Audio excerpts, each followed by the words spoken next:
പ്രിയമുള്ളവരെ, വിശുദ്ധ ബൈബിൾ ഉൽപ്പത്തി മുതൽ വെളിപാട് വരെ നമുക്കൊന്നിച്ച് ഒരു വട്ടമെങ്കിലും വായിച്ച് ധ്യാനിക്കുക എന്ന ഉദ്ദേശത്തോടു കൂടിയാണ് ഈ പോഡ്കാസ്റ്റ് ചെയ്യുന്നത്. ഈ ബൈബിൾ പാരായണത്തിന് നമ്മൾ ഉപയോഗിക്കുന്നത് POC മലയാളം ബൈബിളാണ്. ഓർക്കുക, നാം വചനം വായിക്കുമ്പോൾ ഈശോ വചനമായി നമ്മോടൊപ്പം ഉണ്ടായിരിക്കും. മുടക്കം കൂടാതെ വചനം വായിക്കുന്നത് ഒരു നിയോഗമായി നമുക്കെടുക്കാം. അതിനായി പരിശുദ്ധാത്മാവേ, ഞങ്ങളെ ശക്തിപ്പെടുത്തണമേ എന്ന് പ്രാർത്ഥിക്കാം. അതോടൊപ്പം വചനത്തിലെ വാഗ്ദാനങ്ങൾ ഞങ്ങളിലും ഞങ്ങളുടെ കുടുംബങ്ങളിലും നിറവേറണമേ എന്ന് പ്രാർത്ഥിച്ചുകൊണ്ട് നമുക്ക് ആരംഭിക്കാം. ഇന്ന് നമ്മൾ വായിച്ചു ധ്യാനിക്കുക എസ്തേറിന്റെ പുസ്തകം 16 8 അധ്യായങ്ങളാണ്. അധ്യായം 16 രാജശാസനം. കത്തിന്റെ പകർപ്പ്.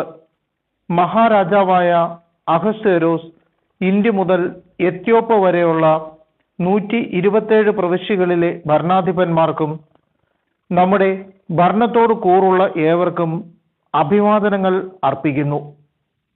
ഉപകാരികൾ എത്ര വലിയ കാരുണ്യത്തോടെ ബഹുമാനിക്കുന്നുവോ അത്രയധികം പലരും അഹങ്കരിക്കുന്നു. അവർ നമ്മുടെ പ്രജകളെ ഞെരുക്കാൻ ശ്രമിക്കുക മാത്രമല്ല, ഐശ്വര്യം കണ്ട് സഹിക്കാനാവാതെ തങ്ങളുടെ ഉപകാരികൾക്കെതിരെ ഗൂഢാലോചന നടത്തുകയും ചെയ്യുന്നു. കൃതജ്ഞതാഭാവം മനുഷ്യനിൽ നിന്ന് നീക്കിക്കളയുന്നു.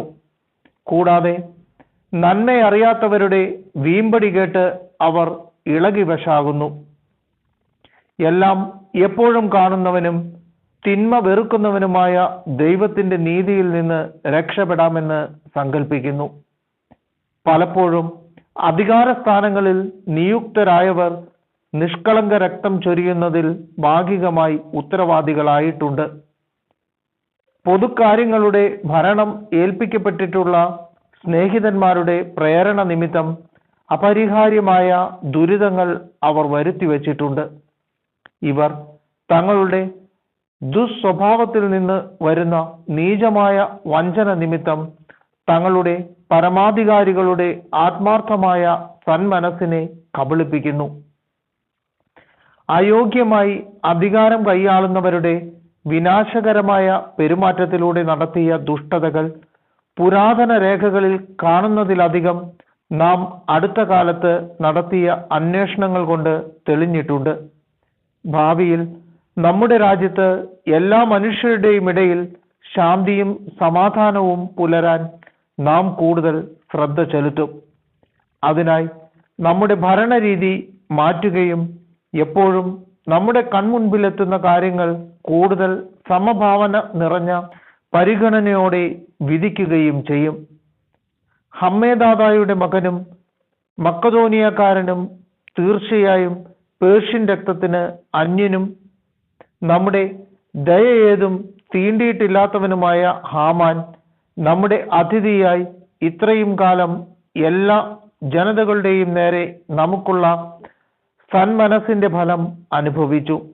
നാം അവനെ പിതാവെന്ന് വിളിക്കുകയും എല്ലാവരും എന്നും അവനെ രാജസിംഹാസനത്തിന്റെ 2ാം സ്ഥാനക്കാരനായി കുമ്പിട്ട് വണങ്ങുകയും ചെയ്തു പോന്നു.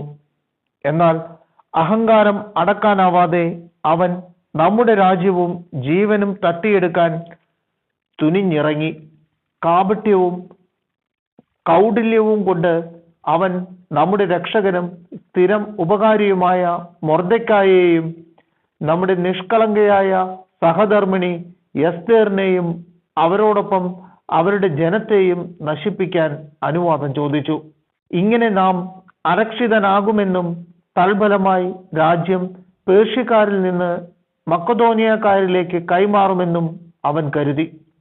പക്ഷേ അഭിഷിപ്തനായ ഇവനാൽ പൂർണ്ണനാശത്തിന് വിൽക്കപ്പെട്ട യഹൂദർ ദുഷ്ടത പ്രവർത്തിക്കുന്നവരല്ലെന്നും ഏറ്റവും നീതിയുക്തമായ നിയമങ്ങളാൽ നയിക്കപ്പെടുന്നവരാണെന്നും ഏറ്റവും ശക്തനായ ജീവിക്കുന്ന ദൈവമായ അത്യുന്നതന്റെ മക്കളാണെന്നും ഞാൻ കാണുന്നു. നമുക്കും നമ്മുടെ പിതാക്കന്മാർക്കും വേണ്ടി രാജ്യത്തെ ഏറ്റവും ഉത്തമമായ നീതിയിൽ നയിച്ചത് ആ ദൈവമാണ്. ആകയാൽ ഹമ്മേദാദായുടെ മകൻ ഹാമാൻ അയച്ച കത്തുകൾ നടപ്പിലാക്കാതിരിക്കാൻ നിങ്ങൾ പ്രത്യേകം ശ്രദ്ധിക്കണം.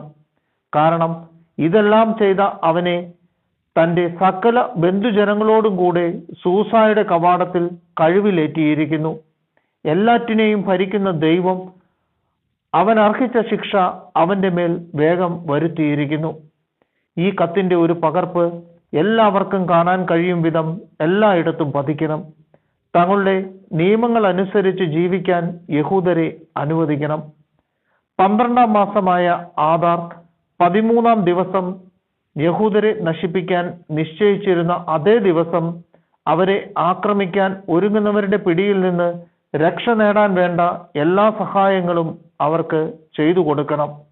എന്തെന്നാൽ എല്ലാറ്റിനെയും ഭരിക്കുന്ന ദൈവം താൻ തെരഞ്ഞെടുത്ത ജനതയ്ക്ക് നാശത്തിന്റെ ഈ ദിനത്തെ ആനന്ദത്തിന്റെ ദിനമായി മാറ്റിയിരിക്കുന്നു. നിങ്ങളുടെ അനുസ്മരണോത്സവങ്ങളിൽ ഒന്നായി ഈ ദിനത്തെ നിങ്ങൾ അത്യാഹ്ലാദത്തോടെ ആഘോഷിക്കുവിൻ.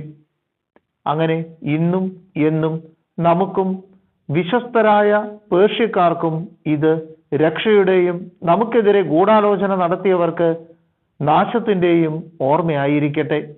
ഇങ്ങനെ പ്രവർത്തിക്കാത്ത എല്ലാ നഗരവും ഗ്രാമവും ഒന്നൊഴിയാതെ കുന്തം കൊണ്ടും തീ കൊണ്ടും ക്രോധത്തോടെ നശിപ്പിക്കപ്പെടും. അവ മനുഷ്യർക്ക് കടക്കാൻ കൊള്ളാത്ത വിധം മൃഗങ്ങൾക്കും പക്ഷികൾക്കും പോലും എല്ലാ കാലത്തേക്കും ഏറ്റവും വെറുക്കപ്പെട്ടതും ആയിത്തീരും. അധ്യായം 8. യഹൂദരുടെ ആഹ്ലാദം. ഈ എഴുത്തിന്റെ ഒരു പകർപ്പ് ഒരു കൽപ്പനയായി എല്ലാ പ്രവിശ്യകളിലും പ്രസിദ്ധീകരിക്കുകയും ജനതകളുടെ ഇടയിൽ വിളംബരം ചെയ്യുകയും വേണ്ടിയിരുന്നു. ആ ദിവസം യഹൂദർ തങ്ങളെ ആക്രമിക്കുന്ന ശത്രുക്കൾക്കെതിരെ പ്രതികാരം ചെയ്യാൻ തയ്യാറാകേണ്ടിയിരുന്നു. അതുകൊണ്ട് രാജാവിന്റെ സേവനത്തിന് ഉപയോഗിച്ചിരുന്ന വേഗമേറിയ കുതിരയുടെ പുറത്ത് രാജകൽപ്പനയനുസരിച്ച് ദൂതന്മാർ ശീഘ്രം പുറപ്പെട്ടു. വിളംബരം തലസ്ഥാനമായ സൂസായിൽ പ്രസിദ്ധപ്പെടുത്തി.